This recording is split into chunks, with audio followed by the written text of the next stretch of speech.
भक्ति धारा सबका कल्याण हो। आप देख रहे हैं एच सीरीज भक्ति धारा।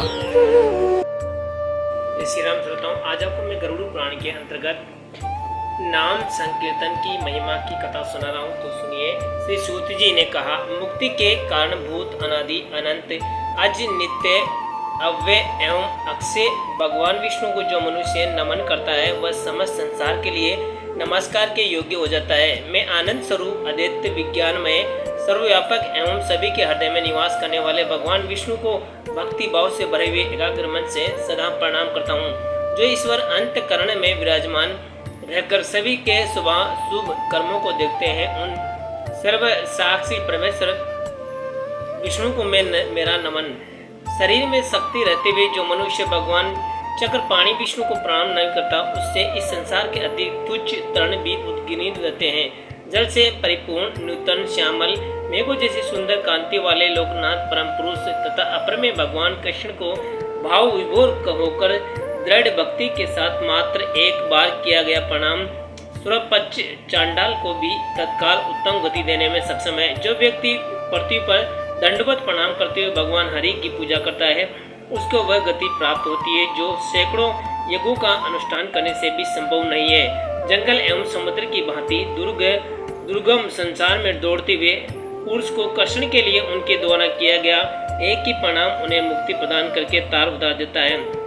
बैठा हो, शयन कर रहा हो अथवा जहाँ कहीं भी हो भी रह रहा हो, हर स्थिति में कल्याणकामी पुरुष को नमो नारायण मंत्र का स्मरण करना चाहिए। नारायण ये शब्द सुलभ है तथा बाकी इंद्रिय मनुष्य के वश में है, फिर भी मूर्ख मनुष्य नरक में गिरता है।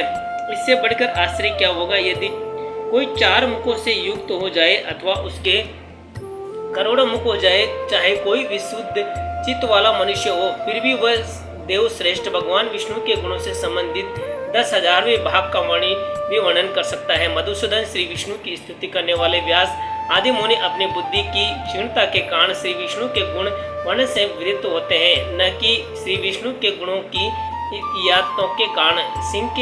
सिंह से डरकर मृग जैसे तत्काल भाग जाते हैं, वैसे ही श्री विष्णु के नामों का कीर्तन करने से असक्त व्यक्ति के भी सभी पातक तत्काल नष्ट हो जाते हैं। निष्पाप होने के कारण वह व्यक्ति अपने पूरे परिवार के साथ मोक्ष के लिए सन्नद्ध हो जाता है।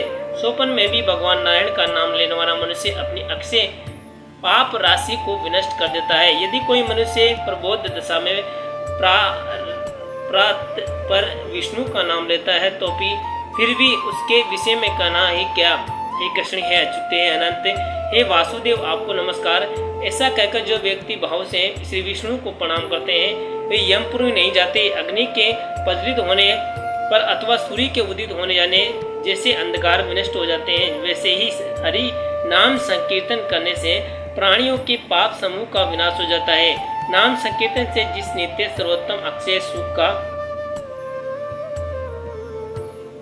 अनुभव होता है, उसके सम्मुख अनंत क्षयशील स्वर्ग सुख सर्वथा नगण्य है। जिनका चित्त श्री कृष्ण चिंतन में ही प्रशिक्षण रम रहा है, उनके लिए श्री कृष्ण धामक तक पहुँचने के लिए लंबे मार्ग में श्री कृष्ण नाम संकीर्तन सर्वोत्तम पाते अनुपम अवलंब है। संसार रूपी सर्प के दंश से व्याप्त विश्व के भयंकर उपद्रव को शांत करने के लिए एकमात्र औषध श्री कृष्ण नाम है। इस वैष्णव मंत्र का जप करके मनुष्य संसार बंधन से मुक्त हो जाता है।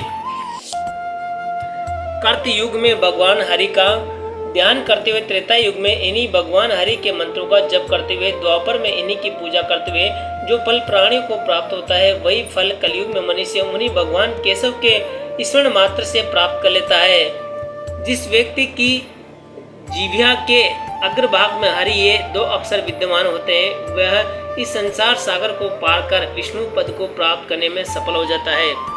ज्ञान पूर्वक किए गए हजारों पाप से परिशुद्धि प्राप्त करने की इच्छा करने वाले व्यक्ति के लिए भगवान का नाम परम कल्याणकारी है। भगवान नारायण के स्तुति एवं गुण अनुदान से भी भरी हुई कथाओं के स्वर्ण में निमग्न रहने वाला व्यक्ति स्वप्न में भी इस संसार को नहीं देखता। जय श्री राम। श्रोताओं, गरुड़ पुराण की ये छोटी सी कथा आपको कैसी लगी कृपया कमेंट करके ऐसी ही कथा सुनने के लिए हमारे चैनल एच सीरीज भक्ति धारा को सब्सक्राइब करें। जय श्री राम। एच सीरीज भक्ति धारा को सब्सक्राइब करें।